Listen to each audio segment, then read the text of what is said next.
Magandang umaga po sa ating lahat, mga kapatid. Purihin ng Panginoon. So, tayo po ay nakarinig ng papuri awitin sa Panginoon sa pamamagitan po ng ating kapatid, mga kapatid. Sa loob ng isang linggo, nakapag-offer po ng awitin ng kapatid na si Sister Janet sa Panginoon. At hindi po natin yan laging naririnig at nararanasan. Dahil si Sister Janet po ay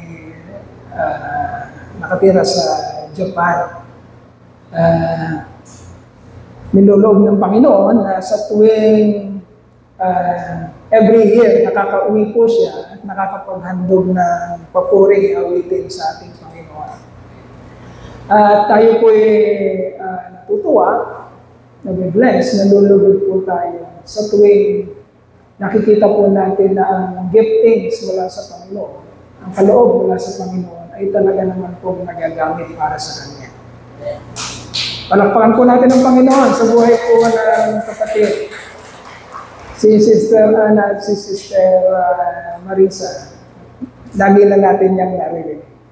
Magaganda ang mga boses niya, may mga giftings, pero may kasanayan na tayo sa kanilang mga boses dahil lagi silang tumatayo dito. Ngunit yung kapatid na nasa malayo, umuwi sa atin dito, ay talagang nagbibigay po talaga yan ng kasiglahan sa iglesia kapag ino-offer po nilang pabalik sa Panginoon kung ano man po yung tinanggap nilang kaloob mula sa Kanya. So, yung mensahe po ng awitin ay napakainam, mga kapatid.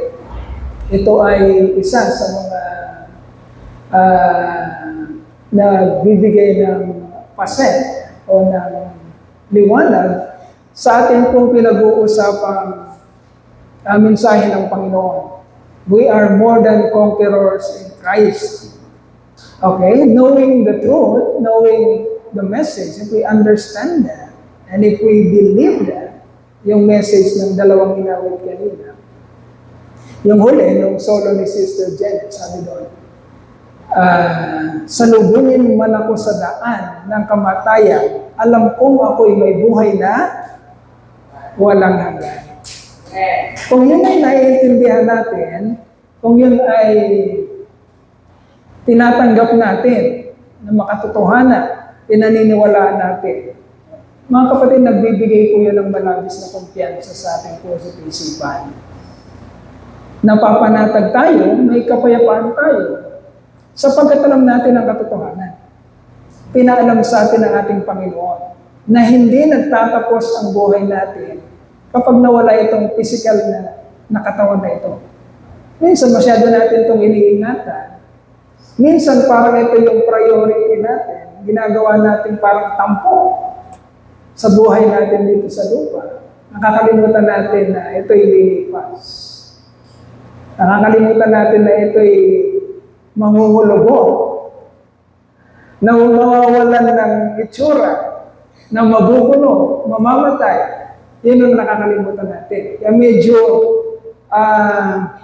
mas pinopokus natin ang ating attention sa physical na kalagayan natin. But if we know the truth, mga kapatid, so nalulungkot tayo pagka yung katawan na ito ay parang nagkakaroon ng problema. But if we know the truth, mga kapatid, kung alam natin ang katotohanan at naniniwala tayo sa pangako ng Panginoon, kagaya ng inawit kanina, ang buhay natin bilang mga mananampalataya, mga kapatid, ay hindi na magtatapos. Bagamat natatapos itong flesh, itong katawang panlupa nito, bagamat natatapos ito, pero yung buhay natin, the eternal life that God has given us through His sacrifice, mga kapatid, hindi na nagtatapos yun. At yun ang kumpiyansa natin, kahit na mabulok itong katawan na to, kahit na magkasakit to, kahit na sa daan, kagaya ng sinasabi na awitin, ay makasalubong natin si kamatayan. Kapatid, panatag ka, may pag-asa ka, amen? Sapagkat alam mo na ikaw ay may buhay na walang hanggan. Regalo ng Panginoon sa'yo. If you know that, you understand that, and if you believe that, tapos yung tinanong tatlong yung sisters, sabi daw, the name of Jesus. Your name is power. So, tama ba? Power ba yun? Your name is power. Your name is healing. Your name is life. Sabi daw. The name of Jesus.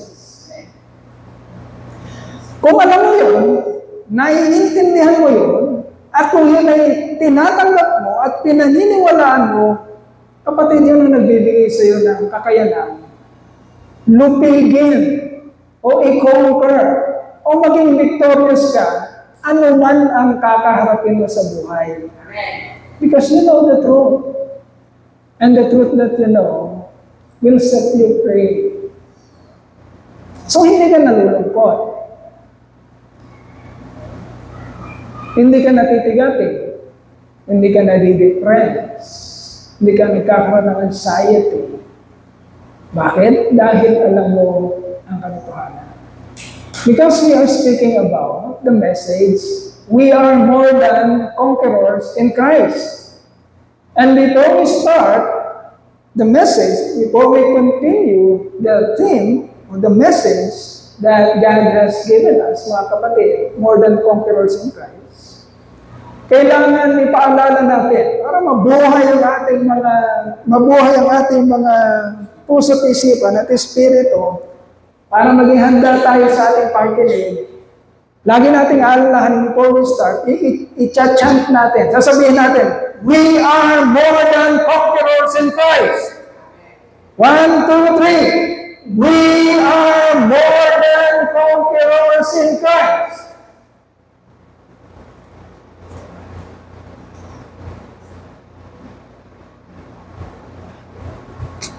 Kailangan kumpiyansa ka dyan. Sapagkat ang anak ng Diyos, ang kanyang hinirang ay kumpiyansa. Hindi siya nagbabakasakali, hindi siya naghahaka-haka, kundi nandun yung silent confidence, malinaw na kumpiyansa, bagamat yung sinasabi kasi kanina sa awitin, we will shout in the mountains, we will shout in the streets, the name of Jesus. May mga gumagawa niyan. May mga gumagawa niyan, naglalagay ng placard dito. The Lord is coming. May mga gumagawa niyan. Pero yun bang ibig sabihin noon, mga kapatid? No. Yes, we can do that if we really, really deeply understand the real meaning of the glory of God. Hindi natin ginagawa yung magiging katatawanan lang ng tao. Ang ibig sabihin ng we will shout the name of Jesus, mga kapatid, is your life, the changed life. Kapag nakikita yan ng madlang people na lumalakad ka sa daan, at nakikita nila yung buhay mo, talagang kakaiba ka sa iba, sa karamihan. Nakita si Kuya Al, lumalakad siya, at alam na alam ng madlang people, ang buhay ni Kuya Al ay iba sa karamihan. Magtatanong ang madlang people, ano mang paniniwala niya? Sino ba yan? Ba't ganyan ang kumpiyansa niya? Ba't ganyan ang buhay niya? Ba't ganyan ang kaligayahan niya? Ba't ganyan ang kapayapaan niya?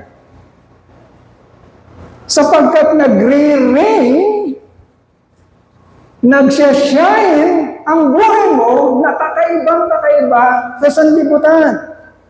And by that, mga kapatid, kahit hindi nagsasalita ang tao, hindi ka nagsasalita, pero nagsasalita ang buhay mo, it is like shouting the glory of God in your life. Pero, maglalagay tayo ng placard dito. Jesus! O kaya man sumisigaw tayo, Jesus! Pero pagkatapos natin sumigaw, nandun tayo sa cabaret, nandun tayo sa bisyo, nandun tayo sa mga lugar kung saan hindi dapat makita ang isang mananampalataya, katatawanan ka nun. Nagkakaintindihan tayo mga kapatid. Katatawanan ka nun. Kaya hindi yung sigaw ng pangalan ng Panginoon, kundi is your life shouting? Is the testimony. Ano yung Tagalog ng testimony? Patotoo. Yung patotoo ng buhay mo ay pinagsisigawan ang kapangyarihan ng Panginoon. Yun ang ibig sabihin ng mga kapatid. Pinagsisigawan ba ng buhay mo ang kapangyarihan ng Panginoon? Is His name in your life shouting in the mountains, in the street, in the, ang tawag yan, sa pag-aaral mo, sa opisina mo, sa pamilya mo, sa mga nakakakilala sa iyo,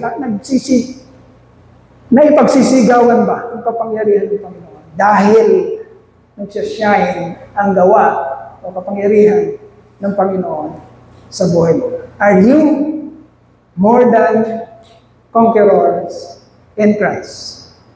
Do you have really a victorious life na nagdi-display, nagiging ebidensya ng kaluwalhatian ng Diyos? Okay. So, the message is more than conquerors in Christ. We are still in the chapter 1, the plan before the creation. Ngunit tatalo na tayo mga kapatid sa part 2 ng chapter 1. Ano yung part 1 ng chapter 1 na tinapos natin sa loob ng 3 linggo? Ano yung una na yon, mga kapatid? The plan, chapter 1. Yung part 1 ng chapter 1, ano yon? Elected. Ano sa Tagalog yung elected, mga kapatid? Hinirang ka. Okay? So alam na natin kung ano ibig sabihin ng hinirang. Napahapyawan yan dito sa 3 linggo nating pag-aaral, mga kapatid. Hinirang. Hindi pa rin tayo umaalis sa chapter 1. Ang chapter 1, mga kapatid, merong 3 part. Dito ba? Sinabi natin ng mga nakakaraan. Listen very carefully. Ang chapter 1 natin, merong 3 part. Ang chapter 1 natin ay ang pagtalakay tungkol sa kung ano ang ginawa ng Panginoon from the past, nung unang panahon. Wala pa ang sandaigdigan, okay? Hindi pa na-perform ang earth. Meron nang ginagawa ang Panginoon para sa iyo. Yan ang tinatalakay natin sa chapter 1. God's plan, ang plano niya, hindi pa man nangyayari ang sandaigdigan para sa iyo. Okay? Iyon ang pinag-uusapan natin. Kasi inaalam natin, mga kapatid, bakit ang isang mananampalataya, yung tunay na mananampalataya, ay mananagumpay sa buhay na ito. Bakit siya mananagumpay? It is not an option. Pinag-aralan natin last Thursday. Ang pananagumpay ng isang mananampalataya ay hindi option.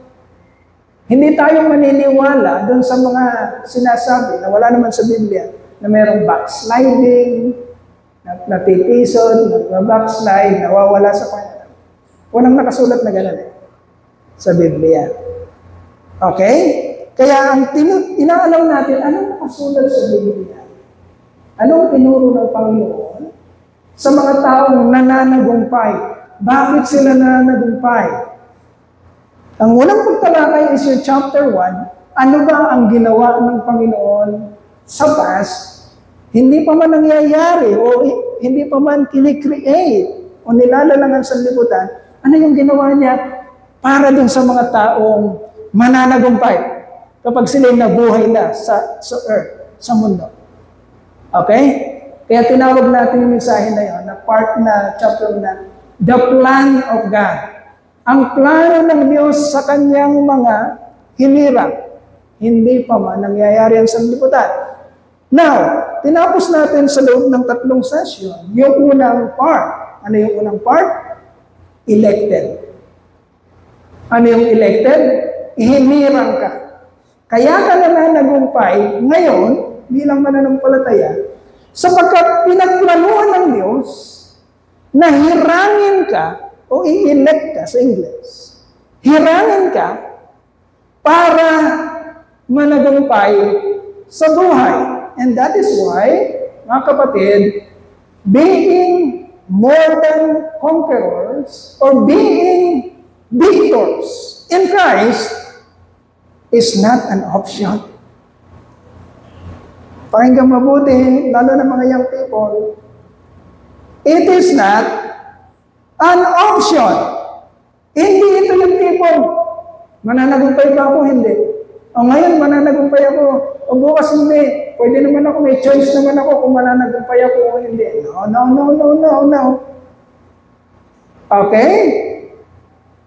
Mananagumpay ka dahil niloko ng Diyos, pinagplanuhan niya, hinirang ka para maging matagumpay. Bakit ka naman niya gagawin matagumpay, kapatid? Sapagkat ang ultimate purpose, kapag nakikita kang matagumpay, ang inaalam or ang tawag dito, ini-explore ng makakakita sa iyo is, bakit ito nananagumpay? Ano ang sikreto nito? Kakalkalin nila ang sikreto mo na ang magiging dulo ng pagkalkal nila, ang resulta ay kaya pala, anak pala siya ng Diyos. Okay? Because the ultimate purpose is for the glory of God. And if everything is for the glory of God, mga kapatid, gagawin niya ang buhay mo na nakikita ng madlang people, kasi sabi, pinag-aaral na, God is a spirit. Hindi siya nakikita. Although, nandiyan si Jesus Christ, nakita ng madlang people 2,000 years ago. Pero ang Diyos, lalo na sa panahon natin ngayon, hindi siya nakikita. So, anong magiging paraan ng Diyos para maging ebidensya ang kanyang kapangyarihan? Maging evident. O makita ang kanyang kapangyarihan. Gagawin niya yun sa pamamagitan ng mga taong hindi lang niya, pinagplanuhan niyang maging matagumpay, na pagkakitaan ng kanyang kapangyarihan, pinagplanuhan niyang maging matagumpay sila. Para makita ng madlang people, sinong Diyos, ano ang ginawa niya, ano ang kaya niya gawin, ano ang kapangyarihan niya, na mauwi, pag nagkaintindihan, sa kaluwalhatian ng Panginoon. And that is elected. And now, young people, tandaan, being more than conqueror is not an option. Okay? If you are an elect of God, you will be more than conqueror. You will be victorious in this life. It's not an option. Hindi ikaw ang magde-decide. Napakainam. May pag-usapan natin. I'm getting ahead of myself. And then, part 2 is for known. Bakit ka nananagumpay? Because God foreknew you. Hindi pa man nangyayari ang sanlibutan. Ang plano ng Diyos, He foreknew you. Ano ibig sabihin ng mga kapatid? Kinilala ka ng Diyos bilang sa Kanya. Okay? Listen very carefully. Kung si Resty ay elected ng Diyos, hinilang ng Diyos, hindi pa man nangyayari ang sanlibutan, kinilala siya ng Diyos. Nasa Kanya. Okay? Uso sa atin niya, sa ukay-ukay, na merong maglalagay ng mga items, diba? Items. Sa video. Tapos may mga nanonood doon. Nanonood sila. Pag nagustuhan na, mine. Okay? Na-type nila, mine. Oh, yours. Sige, i-redeem mo. Tubusin mo na. Sa'yo pala eh. Mine. Ano ibig sabihin ng for no? Kinilala ka ng Diyos bilang sa Kanya. This is very clear. Ang pakainam ng katotohanan nito mga kapatid. Hindi pa man nangyayari ang sanlibutan. Ang sabi ng Lord, that boy, that man, that girl, that woman, is mine. Sa akin yan.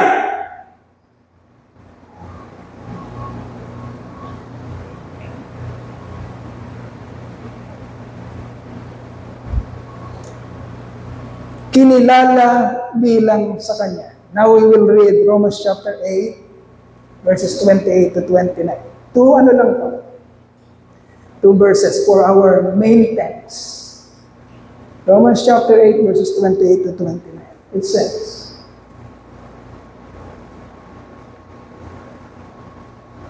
wala ba? I'm sorry.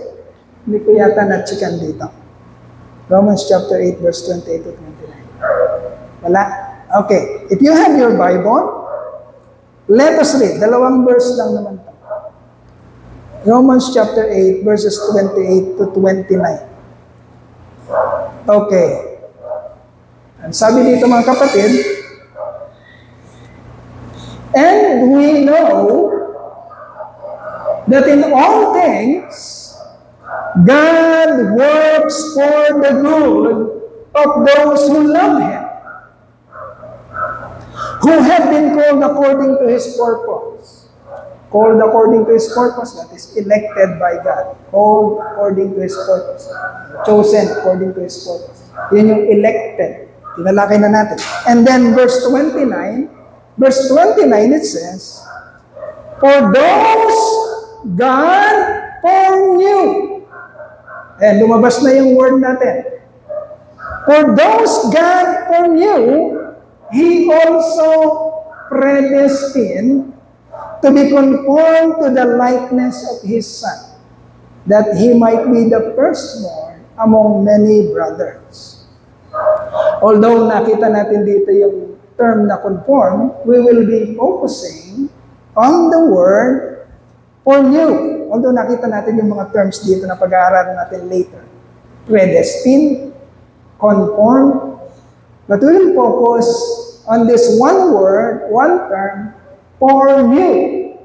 Foreknown or foreknew, na ang ibig sabihin mga kapatid nito is, God foreknew you, o ibig sabihin, kinilala ka ng Diyos, na sa Kanya, sa akin yan, hindi pa man, nilala lang ang sandaigdigan. That belongs to His plan para gawin kang matagumpay sa buhay. So we already understood God's purpose in election through our 3 sessions of the message, Elected, which is part 1 of our chapter 1 with the plan. So the ultimate purpose in election for salvation is the proclamation of God's glory through the grace of God, which is the sovereign means of election. Pinag-aralan natin yung mga kapatid, anong dahilan? Bakit kayo inelect? Anong naging gamit ng Lord na basehan? Bakit kanya hinira? Alam na natin ang dahilan. Sabi ng Lord, it is my prerogative, my sovereign choice. I will have mercy on whom I have mercy. I will show compassion on whom I will show compassion. Sa akin yun, desisyon ko yun. Walang kinalaman kung sino-sino diyan. Ako ang nagdesisyon nun, sabi ng Lord. Okay? At ang ginamit niya, batayan mo, o ginamit niya para i-elect ka is by His mercy. Okay? By His mercy or by His grace. Bakit by grace? Sapagkat pag tinungtong mo, kapag may nangyayaring maganda na sa'yo, at makabalik ka sa Diyos dahil sa gawa ng Panginoon, kapatid, ang natitira sa iyo doon ay pagpupuri, pagsamba, at pagpapasalamat sa Kanya. Binabalik mo sa Kanya ang thanks o pasalamat at ang kapurihan. Dahil malinaw na malinaw sa iyo, kapatid, na ang kaligtasan mo ay hindi nagmula sa iyo, ni sa trabaho mo, kundi ito'y nagmula sa awa sa iyo ng Diyos. Kung hindi ka niya kinaawaan, hindi ka makakabalik doon. Parang mga kapatid, parang gusto mong pumunta ng Boracay, wala kang pamasahe, wala kang pera, wala kang pambayad ng mga accommodation doon. Nilibre ka ni Tita Tess.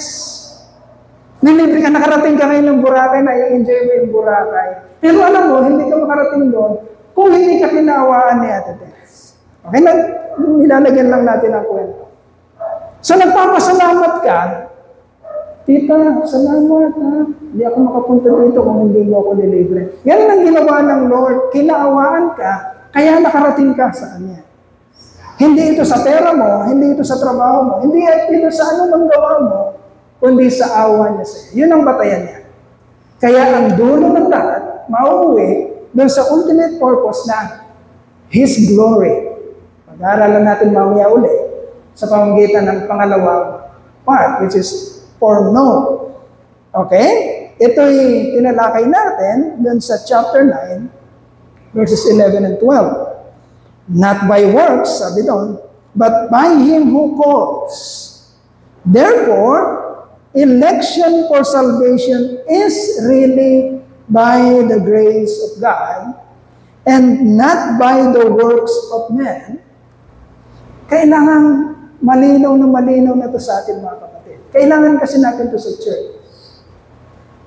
Para wala tayong Diyos-Diyosin dito. May mga churches kasi may mga Diyos May mga pinapanginoon. Dito hindi. Pantay-pantay tayo sa tingin ng Panginoon. Amen? Walang magaling. Iisa lang ang magaling. Ang Diyos. Dahil lahat tayo, mga kapatid, ay kinaawaan lamang. Okay? Kaya mawawala dito sa church natin yung yabang, yung comparison, yung bragging, yung, ay, ako ganito, o ikaw ganyan, o si lolo ko ganito, o si lolo mo ba ganyan. Mawawala sa atin ng ganon. Kasi magiging malinaw sa atin, it is all by the grace of God. Kaya hindi natin binibilang dito na, o si pastor ang binigay ng 1,000,000. Ay, ba't ikaw ang binigay ng 100,000 bulawang? Wala tayong binibilang na ganyan. Dahil ang alam natin, naiintindihan natin, na lahat ng tinatangkilik natin ay awa lang ng Diyos. At ginamit tayo bilang steward o managers ng kung ano bang kaloob na gusto niyang ibigay sa atin. Okay? So, malinaw yun. So, the question for today is, first question for today is, when did God foreknow His elected people to salvation for His glory? Ang Tagalog, mga kapatid, pasensya kayo ha. Kasi ang hirap kasi niyan sa Tagalog niya. Kaya inuuna natin yung English. But don't worry, Tagalogin din naman natin yung tanong na yan. Ang tanong na yan, ang ibig sabihin, kailan ba talaga kinilala ng Diyos ang kanyang mga hinirang patungo sa kaligtasan para sa kanyang kaluwalhatian? Kailan yun? Well, nasagot na natin kanina sa ating opening. Hinirang niya at kinilala niya ang mga taong sa kanya, mga kapatid, hindi pa man nagsisimula ang sandaigdigan. Kapag naiintindihan kasi natin yung mga kapatid, nagbubunga yun ng matinding kumpiyansa sa atin. Okay? Nagdudulot ito ng matinding kapayapaan. Kasi ang kasiguruhan ng iyong kaligtasan, kagaya ng inawit kanina, Sister Jen, ay wala sa iyong mga kamay. Pakinggan niyo mabuti ito, mga kapatid. Pag ang kasiguruhan ng inyong kaligtasan ay nasa inyong mga kamay, baka maya-maya lang, karirinig nyo lang ng mensahe. Pero ang gusto nyo, ang kaligtasan nyo ay nasa inyong mga kamay, maya-maya lang, naiwala nyo na kagad ang kaligtasan. Bakit? Isang pagdududa lang, wala kayong kagalaw-galaw, nakikinig kayo. May narinig lang kayo hindi maganda. Pinagdudahan nyo. Ibig sabihin, no, yun yung sinasabi sa Biblia na dumating yung ibon, nung naghasik, dumating yung ibon, yung binhing inasik, dinagit ni ibon, nawala kaagad siya. Kung ang gusto niyong paniwalaan na ang kaligtasan ay sa pamamagitan ng tao, ng kanyang desisyon, ng kanyang plano, ng kanyang gawa. Okay? Ngunit ang kasiguruhan ng ating kaligtasan, mga kapatid, ay nasa pangangalaga ng makapangyarihang kamay ng ating Panginoon. At ito ay sinimulan niya. Hindi pa man nilalalang ang sanlibutan. Sa kanyang isip, sa kanyang kamalayan bilang Diyos, pinag-desisyonan na niya na si Boyet ay akin. Siya ay nakakasiguro ng aking kaligtasan. Sana nagre-ring yun sa ano natin, mga kapatid.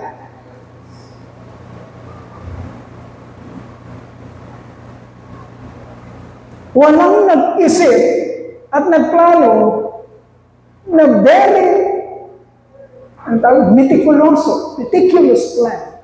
Walang gumawa nun para sa iyong kaligtasan, kundi ang makapangyarihang Diyos. At sa isip niya, gagawin ko ang lahat. Gagamitin ko ang aking kapangyarihan, ang aking lakas, para siguruhin ko ang kanyang kaligtasan. Na siya ay makakabalik sa aking kaluwalhatian. At walang makapipigil noon. Babasahin natin yan mamaya. Pag sinabing walang makapipigil noon, mga kapatid, tandaan mo to, kahit ikaw, na may katawan, pag pinagplanuhan ng Diyos, na hindi ka maaagaw, sabi ng Panginoon sa John, no one can snatch them out of my hand. Walang sino mang makakapag-alis sa kanila sa aking mga kamay. Hawak ko sila, sabi ni Jesus Christ, hawak din sila ng aking Ama. Ang aking kamay at ang kamay ng Ama ay nagkakaisa na siguruhin makakarating siya sa aking kaluwalhatian. Doon sumasabo ng papuri natin, kung naiintindihan natin yun. Okay, question number 2.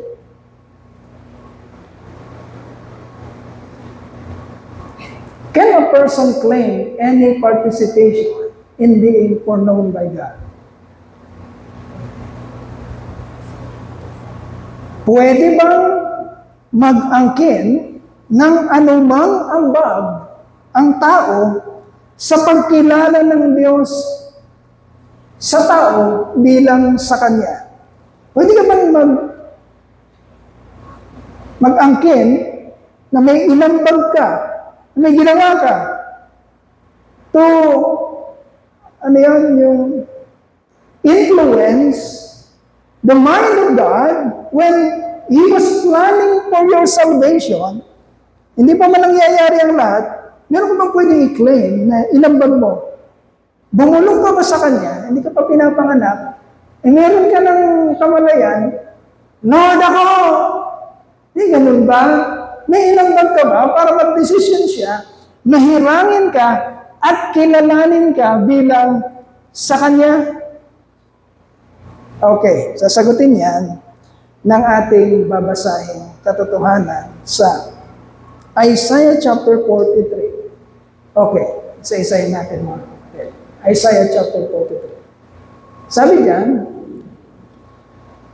but now, this is what the Lord says. Sino nagsalita daw diyan? The Lord. Okay? Listen very carefully. Kasi hindi ito salita ni Pastor Doy.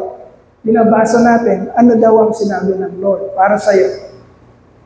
But now, this is what the Lord says.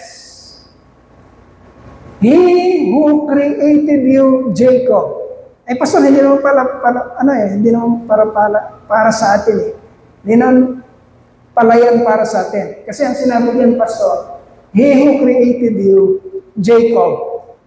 Okay, sino si Jacob? Anak ni Isaac. Si Jacob ay naging Israel. Ano yung Israel? Nation. Pag hindi natin naiintindihan, ang iisipin natin Israel, yung mga Hudyo na nandun sa Israel, sa Middle East.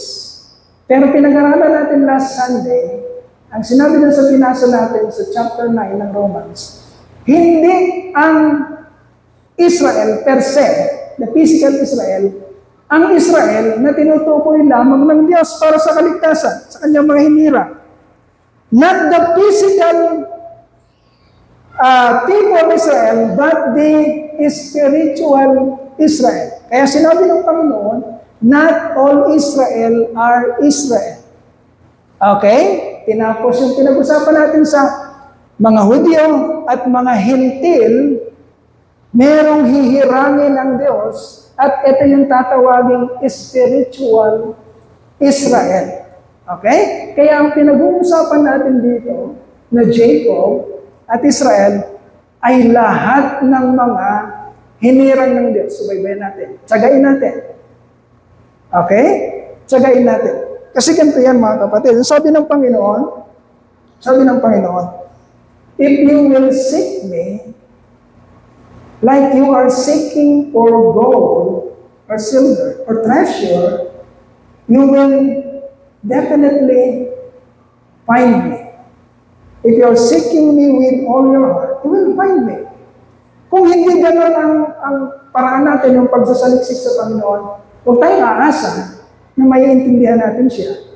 Sapagkat ang sinabi niya, ang mga naghahanap sa Kanya ng makatotohanan ay parang naghahanap ng ginto. Okay, paano yung mga treasure hunter? Anong ginagawa ng mga treasure hunter? Unang-una, meron silang desire. Okay? Nasaan lang isipan? Kailangan makahukay ako ng ginto. Nagriring ang desire na yun. Kasi very precious sa kanila. Kailangan kong hilangan. Kailangan kong humuhin ng ginto. Ang gagawin ba ng mga totoong treasure hunter? Maghihintay at gaganyan, maglalamierda, at isang araw, biglang darating ang ginto. Accidentally, no? Anong ginagawa ng mga treasure hunter? Manganganap sila ng lahat ng equipment na kailangan, even the metal detectors and everything. Gagastosan nila lahat. Pupunta sila sa mga lugar na hindi pinupunta, sa mga rare. And then, they will dig deep. Talagang nandun yung buo nilang kamalayan para makahubay sila ng ginto. Ganon ang sinasabi ng Panginoon na, totoo bang gusto mo akong maintindihan? Totoo bang gusto mong yumaman spiritually? Then, if you want that, hanapin mo ako parang naghahanap ka ng ginto. Ang nangyayari sa atin ngayon mga kapatid is, we are only hearing. So listen very carefully. We are not yet digging deep. Hindi pa. Hindi pa tayo nang kumakalkal. Hindi pa tayo umuubos ng isang araw sa paghahanap. We only have 1 hour. So, listen very carefully. Huwag niyong hahayaan na patamarin kayo ng dyablo at bulungan na sasabihin sa inyo na, ayan. So, listen very carefully. Okay, Israel. Fear not, for I have redeemed you. I have summoned you by my name. You are mine. Yeah. Ano yung sabihin ng foreknown? Hindi pa man nilalalang ang sanlibutan. Kapatid, nagdesisyon na ang Lord. Sa akin si Boyet! Walang makapiligin sa akin para iligtas ko siya. Sa akin siya.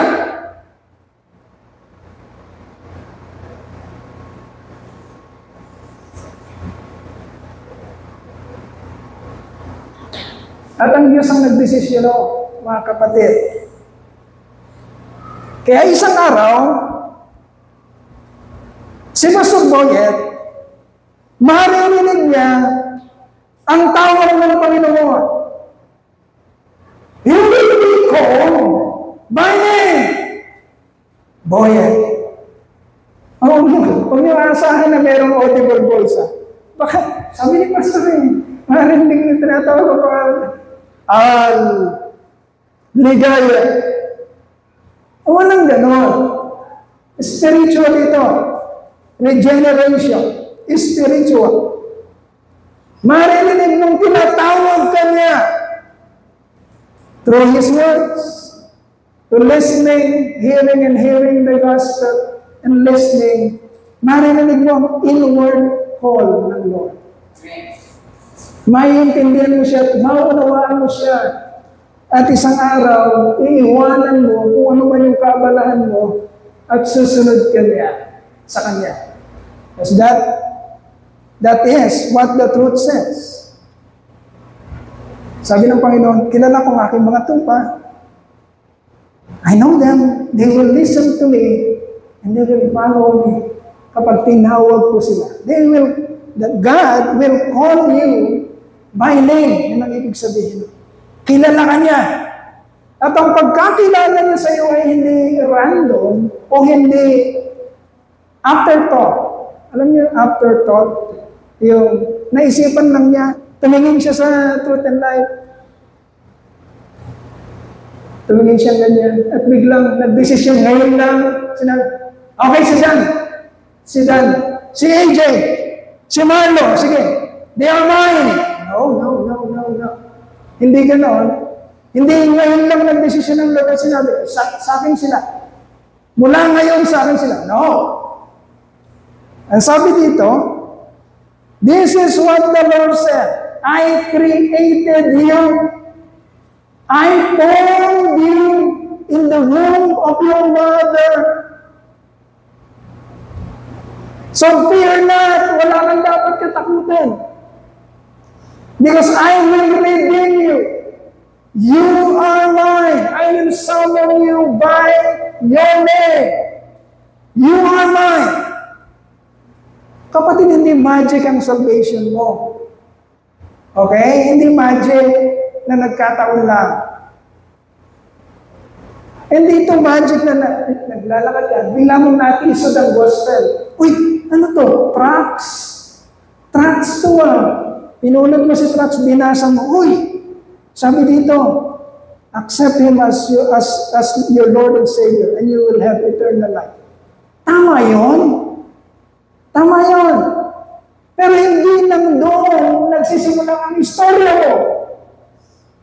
Hindi nagsimula ang istorya mo dahil isang araw, tinanggap mo ang Panginoon. No! Hindi ka nagsimula. Nagsimula ka sa isip ng Diyos, hindi naman nagsisimula ang sanlibutan. Inirang Kanya at kinilala Kanya bilang sa Kanya. At wala kang nangyayari, alam na ng Diyos, ang pangalan mo. Ang pangalan mo ay Hinaro, Marisa,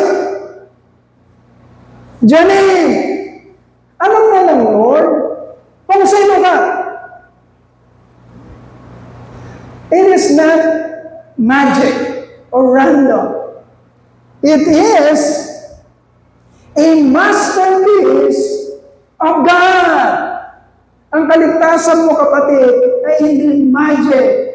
It is a masterpiece, a work of art.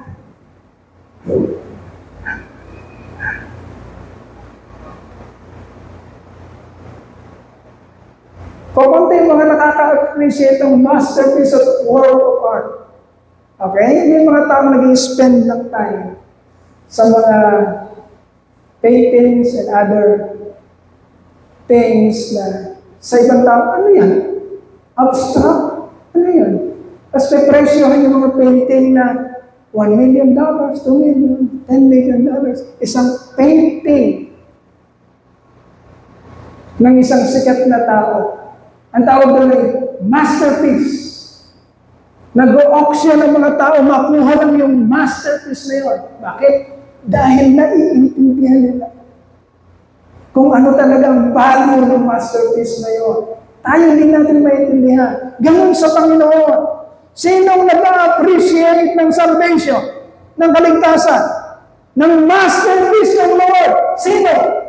Yung kanyang mga hinirang. Kung hindi ka hinirang ng Diyos, itulog ka na. Makakatulog ka na. You will not appreciate. I'm telling you the truth. Kaya kung gano'n ang nararamdaman mo, kapatid, kung hindi mo naiintindihan, because appreciation comes from understanding the Word. Kung hindi mo na-appreciate, talagang ang solusyon mo, Lord, kaawaan mo ako. Because salvation is by grace. Salvation is by our mercy. Kung hindi ka nakakaawa at hahayaan ka ng Diyos sa ganong kalagayan, walang mangyayari sa iyo. Okay? It is not magic. Your salvation, when God foreknew you, kapatid, it is a work of art. Ibig sabihin, kapatid, kung ikaw ay arkitekto at magtatayo ka ng bahay, o engineer ka, o mechanical ka, at ang gagawin mo ay para sa iyong kasiyahan, you will, tawag dito, carefully and tawag doon, yung masyado mo isip-isip, pinagplaplanuang mabuti kung ano yung itatayo mong bahay o gamit o imbensyon para sa iyong kasiyahan. And that's what God has been done. Okay? Yung ginawa niya para gawin kang isang mananagumpay kapag tumindig ka na sa mundo ito. It is His masterpiece, a work of art. You are mine. Kinikilala kitang akin. At anong benefits no? Ano yung benefits no, mga kapatid? Kapag ikaw ay kinilala na ng Diyos, pag sinabi na niyang, you are mine, akin ka, gagawin kitang matagumpay, ano ang benefits no? Bakit ka nagiging matagumpay? Verse 2. Anong sinabi sa verse 2? When you pass through the waters, I will be with you, and when you pass through the rivers, they will not sweep over you. When you walk through the fire, you will not be burned. The flames will not set you ablaze. Ano ibig sabihin niya? Mga imposible ito eh. Ang sabi ng Lord, mga imposible ito mga binabasa natin ito. Sabi ng Lord, when you pass through the waters, I will be with you. Meron pang ganyan istorya sa Biblia. Meron pang istorya sa Biblia na pag dumaan ka sa tubig, kasama mo ako. Hindi ka malulunod niyan. Meron pang istorya sa Biblia. Katatapos natin, the Red Sea, Moses, and millions of Israelites. Kaya mo gawin ang Lord yan? Kaya! Wala na silang pag-asa. Dagat ang kaharap nila. Sa kanan, kalaban. Sa kaliwa, kalaban. Sa likod, kalaban. Sa harap, dagat. But, itong pagkakataon, Sa ganung kalagayan, sabi ng Lord, hindi niya papakilala, sino siya? Anong kaya niyang gawin? Anong kapangyarihan niya? Mga kapatid, alam natin ang istorya, biniyak ng Lord ang dagat. When you pass through the waters, I will be with you. Matatawid mo ang imposible. Okay? And when you pass through the rivers, they will not sweep over you. Meron ba ganyan sa Biblia? Are you reading your Bible? Meron bang dumaan sila sa ilog at hininto ng Diyos ang flow ng ilog? Meron ba? Meron? Kaninong panahon? Joshua. Okay? Tapos na sila dun sa dagat. Wala na si Moses, patay na. Si Joshua na ang leader nila. Dadali na sila sa lupang pangako. Merong ilog doon. Anong ilog doon? Jordan River. Anong ginawa ng Lord para muling ipaalala sa napakapasensyoso ng Lord?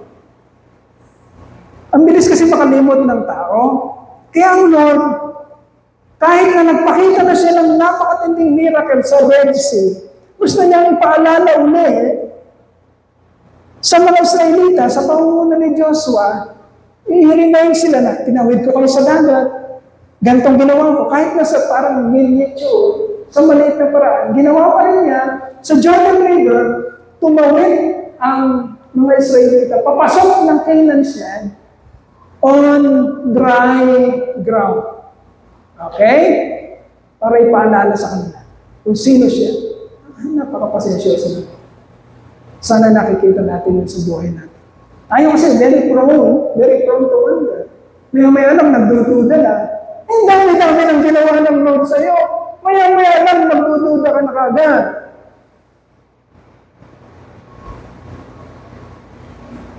When you walk through the fire, you will not be burned. May istorya ba ganyan? May istorya bang ganyan sa Bible? Na hindi natulog ng ang tawag na, apoy. May ganyan ba istorya? Meron! Meshach, Shadrach, Abednego, yung tatlo. Saan sila nilagay ng hari, ng kalaban ng Panginoon? Saan sila sinalang? Sa burning furnace. Alam ka naman bata tinuturo ng Sunday School. Tatlo sila, sinulong sila doon. At nung nandun sila sa loob, hindi sila natutubo. Lakad-lakad sila. Lakad-lakad sila doon sa burning furnace. Okay? Sabi na, kulang yata yung init. Salangan nyo, ikapitong ulit, 7 times. Na, mainit. Gawin nyo para matupo. Ginawa nila, nakita nila, tatlo lang yung yung sinalang natin, mag-awat sila doon. When you walk through the fire, you will not be burned. The flames will not set you ablaze. Because I will be with you.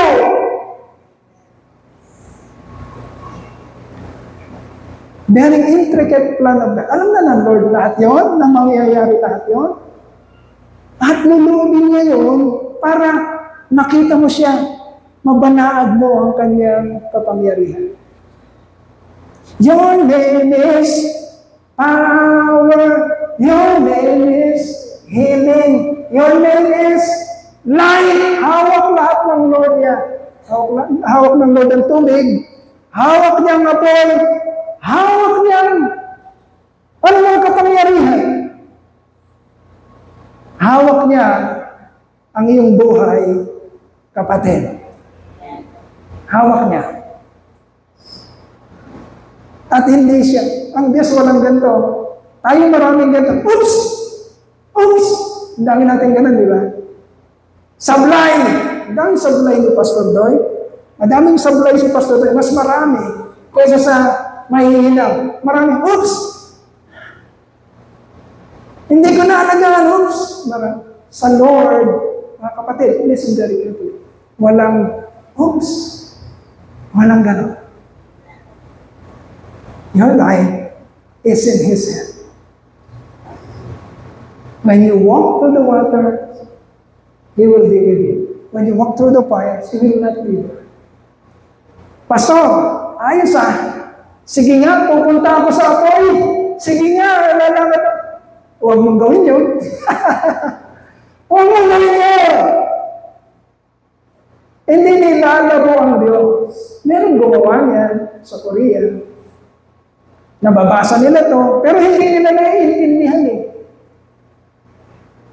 Hindi nila naiintindihan ang ibig sabihin. Anong ginawa ng mga young people? Sabi yan. When you walk through the waters, I will be with you. Mananampalataya tayo mga kapatid. Lusong tayo sa iniligtas tayo ng Panginoon. Nasa tayo yan, yung high tide. Lusungan ang mga Koreanong young people. Kaya sabi ko, listen very carefully. Carefully. Lusungan ang mga young people. Hindi sila nagpaalam sa mga matatanda nila. Ano nangyari? Nakatawid ba sila? Patay sila lahat. Do not test the Lord your God. Siya ang maglalagay ng experience sa iyo. Hindi mo siya susubukan para ma-experience mo siya. No? Siyang may control. Hindi gusto nila Abednego ng tatlo na pumunta sila sa apoy. Sila bang nag-volunteer? Dahil ko kami sa apoy. Iniligtas kayo ng Panginoon. Nag-volunteer kasi hindi. Nilagay sila doon. Nabagsakan ng kalooban. Pero kaya silang ingatan ng Panginoon sa ganong kalagayan. Parang, yung sakit natin, bro, hindi natin yan gusto. Yung mga naranasan natin problema, hindi natin yan gusto. Pero inaalaw yan ng Panginoon para ipakita sa iyo, ano ang kaya kong gawin. Okay? You will not be burned by that. You will not be drowned by that. Hindi ka kayang lulurin yan. Hindi ka kayang tuturin yan. Ano man yan? Because I will be with you, never leaving you, never forsaking you. If you understand that, if you agree with that, if you have faith in that, if you believe that, you will experience it. Kasi hindi pwedeng nagsasama yung duda at yung pananampalataya. In the presence of doubt, there will be no faith. In the presence of faith, there will be no doubt. Pastor, pwede bang half-half? Half faith, half doubt? No. Isa lang ang lumalagay sa lalagyan na yun.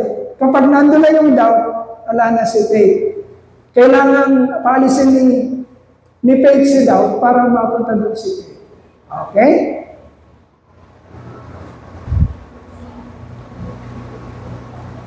Okay. For I am the Lord your God, the Holy One of Israel, your Savior. I give Egypt for your ransom, Cush and Seba in your stead. And then verse 4, since you are precious and honored in my sight, and because I love you, mga kapatid, hindi ka iniibig ng Diyos. Di pa man, wala ka pa man, iniibig ka ng Diyos. Okay? Kailangan maintindihan mo yan. Ala ka pa man, iniibig ka na niya. I created you, I formed you, sabi ng Panginoon. And I will redeem you. Wala ka pa, ha? Wala ka pa, hindi ka pa pinapanganak, hindi ka pa nagkakasala. Ang sabi na ng Lord, I will redeem you. Tutubusin kita. Hindi ka pa naman nagkakasala, mga Paul. Wala ka pa naman kasalanan. Ang sabi na ng Lord, tutubusin ka niya. So, ibig sabihin, wala pa man ang sandaigdigan, provided na ang Redeemer, nandun na si Jesus Christ. Kasi yun ang trabaho niya, tubusin. Sinong tutubusin? Wala pa. Nandito na sa kanila. You are written in the book of life, which The Lamb of God, hawak-hawak na niya before the foundation of the world. Okay? Kaya tawag natin sa kanya, Redeemer. Etong matindi. Sabi diyan, dahil ikaw ay elect, hindi ako magsasabi niya na ang Biblia. You are mine, sabi ng Lord. Akin ka. At dahil yun ang plano ng Lord sa iyo, kapatid, sabi ng Panginoon, I will give lives in exchange of you. Wow! Wow! Naiintindihan niyo ba yan, mga kapatid? Hindi si Pastor nagsabi, no? In exchange of you. Nangyayari ba yun, mga kapatid? Nasa Biblia ba yun? Okay. Sa Passover, pinag-aralan natin itong Passover, mga kapatid. Sabi ng Lord, ililigtas ko ang mga Israelita. Okay? Ganitong gawin nyo, ipahid nyo, magpatay kayo ng sakripisyo, kunin yung dugo, ipahid nyo sa inyong mga hamba. Pag nakita ko ang dugo sa hamba ng pintuan, nalagpasan kayo ng kamatayan. Okay? Sapagkat ang plano ng Diyos, ilabas sila sa pagkaalipin sa Ehipto. Kasi pinag-uusapan natin dito. I will, sabi yan, verse 3. For I am the Lord your God, the Holy One of Israel, your Savior. I give Egypt for your ransom. Ano yung ransom? Sa Tagalog.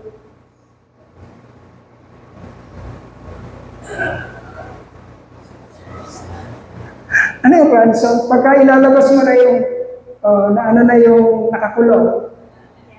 Piyansa. Yan. Ano daw ang Egypt? Sabi ng Lord, para sa Israel, gagamitin ko ang Egypt para ipiyansa sa'yo. Ipangbabayad ko ang Egypt para makalabas ka. Tama? Tama? Ganun bang sinasabi nito? I will give Egypt. I give Egypt for your ransom. Okay? Tapos na istorya, nasa panahon na tayo ni Isaiah. Yes, nasa panahon na tayo ni Isaiah, tapos na ang pangyayari sa Passover. Sinasabi na lang to. Cush and Seba in your stead. Ito yung mga lugar na nakapuloob sa imperyo ng Egypt ng panahon na yun. Cush and Seba. Sabi dyan, ng Panginoon, kung ikaw ay hinirang niya, you're foreknown, kapatid, you are His apple of the eye. Tandaan mo yan.